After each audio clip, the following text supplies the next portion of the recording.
Welcome back to Business Class. Great to have you with us. Well, for some, scheduling a workout into your business trip is the last thing you want to do, but staying in shape while on the road doesn't always have to be a chore. For more, I'm joined by the Vitality Coach and founder of the Wake Up Workout, Nikki Fogden-Moore. Plus, of course, Travel Daily Managing Director Christian Schweitzer will be joining us as well. So, Nikki, Christian, first of all, welcome to the program. Thanks. Nikki, I'll start with you though, because when it comes to, I guess, working out, say, if you're traveling for business, it's not just about exercise, is it? But you'd think it would be to keep yourself sharp mentally. Yeah, I think that first of all, we all need oxygen to our brains. So to be really agile mentally, you need to be physically on your game as well. So healthy, wealthy wise. The biggest tip I have for people is the stuff that might have worked for you in your 20s is different now when you're an executive and you're traveling on the road all the time. So you need a new game plan.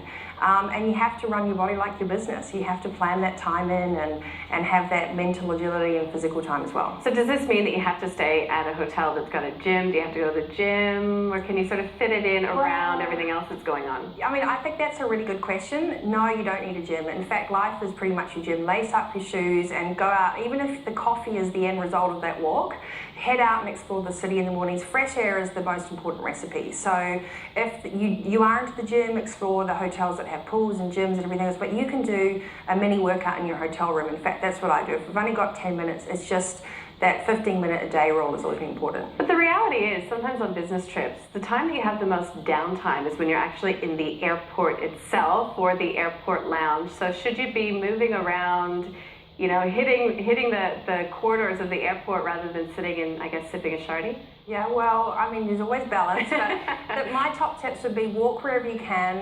You know how sometimes we're just sitting on planes and then we're in our car and then we're waiting. Walk around. If you need to do phone calls, do the walk and talk.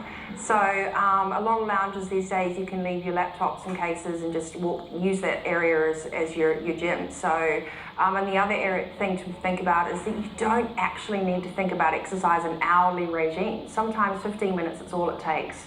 Keep moving. Yeah, Christian, do you make it a part of your habit? I mean, with all the travel that you do? I certainly try to, and I think I'd certainly like to ask whether or not there's anything to suggest that exercise is better taken in the morning or in the evening. Does one have a better benefit over the other?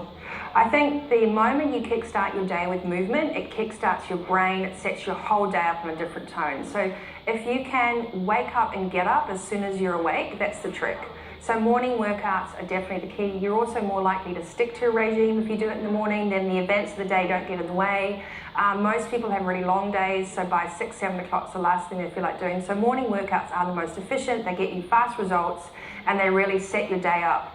They'll give you that consistency, so definitely. But if you do miss it because you have to get up at 4 and catch a red-eye flight, there's no reason you can't do a couple of push-ups and some sit-ups in the hotel room before dinner. I know it sounds hilarious, I call it the prisoner workout, but the wake-up workout can be the morning, it can be the afternoon. As long as you make time for your well-being, even if it's just to rest and detox for a second off the laptop. All right, well, I know that you practice what you preach because you said that you're traveling almost constantly. Yes. More time in the Virgin Lounge than in your own lounge, you said. So let's find out, I guess, some travel tips that we can pick up from Christian and I guess what's going on in the wider industry. So talk to us about Qantas and a new way to get Qantas Frequent Flyer points.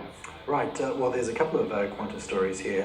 Shall we start with Abercrombie and Kent? Or Sure, yeah, Abercrombie and Kent. Okay, so Abercrombie and Kent is a luxury tour operator, and they've recently announced that a partnership with Qantas Frequent Flyer points. So for those leisure customers at the premium end of the scale, they can now accrue Qantas Frequent Flyer points for purchasing particular Abercrombie and Kent private journeys experiences. Pricey though, wouldn't it be? Well, they are at the top end, so you are looking at around about $1,000 a day per person for particular private journeys, but you really pay for what you get, and it's the exclusivity that you're paying for. So, for instance, if the price is $10,000, you know, for the course of the holiday, then that would equate to 10,000 Qantas Frequent Flyer points. Okay, and is this a limited time offer to earn the points that way? Or? It's ongoing, so it's just a new promotion announced, but it certainly is ongoing. Okay, now we're also sticking with Qantas.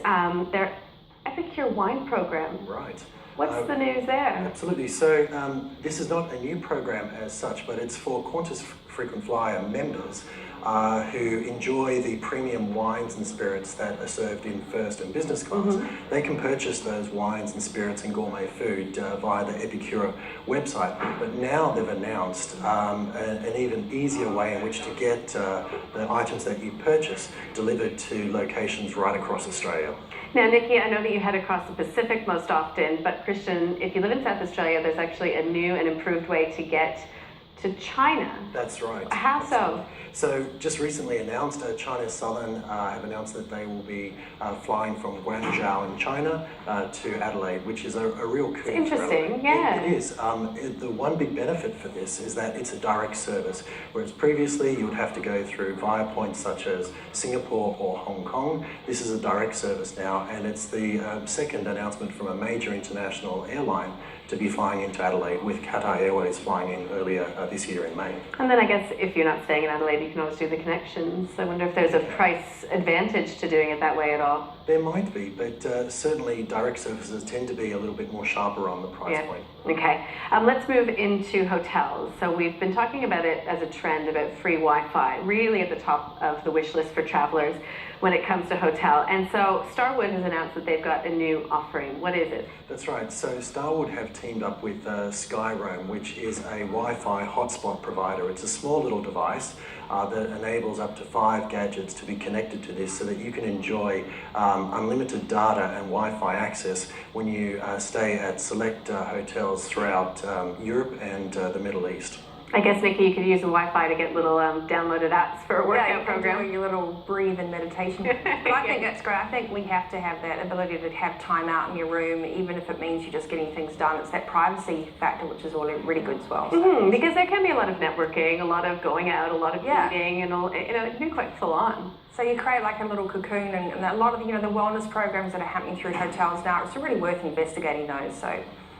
Okay, before we let you go, before we have to wrap it all up, locally, we've got a grand old hotel in the Hunter Valley getting a big facelift. Absolutely. So the refurbishment has just been completed at the Seville Curtin Park. It's a multi-million-dollar refurbishment. All 70 rooms were refurbished, as well as all the public areas inside the hotel as well, taking it really from a boutique cottage to more of a lush contemporary setting, which I guess is a reflection of the type of customer that they now want to attract. Is it suitable for conferences? Absolutely. They have 7 conference rooms that can accommodate anywhere between 10 and 300 people.